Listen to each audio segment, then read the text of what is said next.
Hello guys, welcome to my channel AD tech. അപ്പോൾ ഇന്നത്തെ video എന്ന് വെച്ചാൽ ഒരു ഫോൺ റിവ്യൂ ആണ്. ആൻഡ് ഫോൺ എന്ന് വെച്ചാൽ ഐക്യൂടെ ഒരു ബഡ്ജറ്റ് ഫോണാണ് കേട്ടോ. അപ്പോൾ ഞാൻ വിചാരിച്ചൊന്ന് അതിനെക്കുറിച്ചുള്ള റിവ്യൂ എടുക്കാമെന്ന്. ആൻഡ് നമുക്ക് അധികം വൈകാതെ തന്നെ നേരെ വീഡിയോയിലോട്ട് കിടക്കാം. സോ ഗൈസ്, നമുക്ക് ആദ്യം തന്നെ ക്യാമറയിലോട്ട് കിടക്കാം. ആൻഡ് ഇതാണ് കേട്ടോ ഫോൺ. ഇതാണ് ഐക്യൂടെ Z11X. ഐക്യൂടെ Z11X ഇറങ്ങിയത് 2026 മാർച്ചിലാണ്. അപ്പോൾ ക്യാമറയിലാണ് ആദ്യം തന്നെ. അപ്പോൾ ക്യാമറ എന്ന് വെച്ചാൽ 50 മെഗാ പിക്സലിലെ മെയിൻ ക്യാമറ ആണ്. പക്ഷേ ഫോട്ടോയിൽ കാണിക്കുന്നത് 2 ക്യാമറ ഉണ്ട്. പക്ഷേ ആ 2 ക്യാമറത്തെ ഒരു ക്യാമറ ഡമ്മിയാണ്. ആകെ മെയിൻ ക്യാമറയാണ് വർക്കാണ്. പിന്നെ ഫ്രണ്ട് ക്യാമറയിലോട്ട് നോക്കുകയാണെന്ന് വെച്ചെങ്കിൽ 32 മെഗാ പിക്സലാണ് പഞ്ച് ഹോൾ ഡിസ്പ്ലേയിൽ വരുന്ന ഒരു ക്യാമറയാണ് കേട്ടോ. ഈ 2 ക്യാമറയിലും 4Kയിൽ 30 FPS ഷൂട്ട് ചെയ്യാനും പറ്റും. സോ ഇതൊക്കെയാണ് ഇതിൻ്റെ മെയിൻ കാര്യങ്ങൾ. ആൻഡ് ഇനി അടുത്തത് ഡിസ്പ്ലേ ആണ് കേട്ടോ. ഓക്കെ, സ്റ്റോറേജ് നോക്കുകയാണെന്ന് വെച്ച് കഴിഞ്ഞാൽ UFS 4.1 ആണ് വരുന്നത്.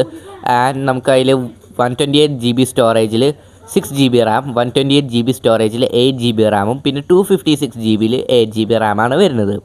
സോ ഇതാണ് സ്റ്റോറേജിൻ്റെ കാര്യം. പിന്നെ ഞാൻ 2 കാര്യങ്ങൾ വിട്ടു. അത് വെച്ചാൽ NFC സപ്പോർട്ടഡ് അല്ല കേട്ടോ ഈ ഫോണിൽ. NFC സപ്പോർട്ടഡ് അല്ല. പക്ഷേ ഇതിൻ്റെ ചിപ്സെറ്റ് നോക്കുകയാണെന്ന് വെച്ചാൽ മീഡിയാടെക്കിൻ്റെ Dimensity 7400 ആണ് വരുന്നത്. സോ ഗെയിമിങ്ങൊക്കെ വളരെ സ്മൂത്തായിട്ടൊക്കെ ആയിരിക്കും മിക്കതും പോകുന്നുണ്ടാവുക. പിന്നെ അടുത്ത് ഇതിൽ ഗെയിമിങ് നോക്കുകയാണെന്ന് വെച്ചാൽ ഫ്രെയിം റേറ്റ് പെർ സെക്കൻഡ്, അത് വെച്ചാൽ FPS നമുക്ക് 90 അബവ് കിട്ടും. 90 അബവ് എന്ന് വെച്ചാൽ 95 അങ്ങനെ 100 അത്രയൊക്കെ പിടിക്കുള്ളത്.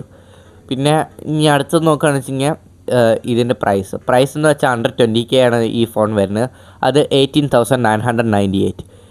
സോ ഇത്രയൊക്കെയാണ് ഈ ഫോണിനെ കുറിച്ച്. സോ iQOO Z11X നോക്കുകയാണെന്ന് വെച്ച് കഴിഞ്ഞാൽ ബഡ്ജറ്റിൽ നോക്കുമ്പോൾ ഇറ്റ്സ് എ ഗുഡ് ഫോൺ.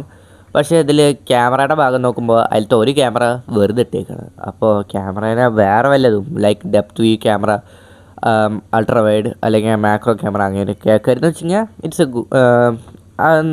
ഒരു യൂസബിൾ ആയാണ്. ഇതൊറ്റ ക്യാമറയിൽ ചെയ്യണം എല്ലാതും. സോ ഇതൊക്കെയാണ് എനിക്ക് പറയാനുള്ളത്. സോ ബാക്കി നോക്കുമ്പോൾ വീഡിയോ റെക്കോർഡിംഗ് ഒക്കെ നല്ല രസമായിട്ടുണ്ട്. സോ ബഡ്ജറ്റിൽ തന്നെ 4Kയും പിന്നെ പോരാത്തതിന് ചിപ്സെറ്റാണ് വെച്ച് കഴിഞ്ഞാൽ ഒരു സാധാരണ മിഡ് റേഞ്ചിൽ വരുന്ന ഒരു ഫോണിൻ്റെ ചിപ്സെറ്റാണൊക്കെ കൊടുത്തിരിക്കുന്നത്. ബഡ്ജറ്റിൽ നോക്കുമ്പോൾ iQOO Z11X it's A good phone. So ഇതൊക്കെയാണ് ഇന്നത്തെ വീഡിയോ. അപ്പോൾ വീഡിയോ ഇഷ്ടമായിച്ചെങ്കിൽ ലൈക്ക് ചെയ്യുക, ഷെയർ ചെയ്യുക, സബ്സ്ക്രൈബ് ചെയ്യുക. ഇങ്ങനത്തെ ഇൻട്രസ്റ്റിംഗ് വീഡിയോസ് മിസ്സാവാണ്ടിരിക്കാനായിട്ട് ആ സൈഡിലെ ബെൽ ബട്ടണും കൂടി അമർത്തിക്കോട്ടോ. സോ ശരി, അടുത്ത വീഡിയോയിൽ കാണാം. ബൈ.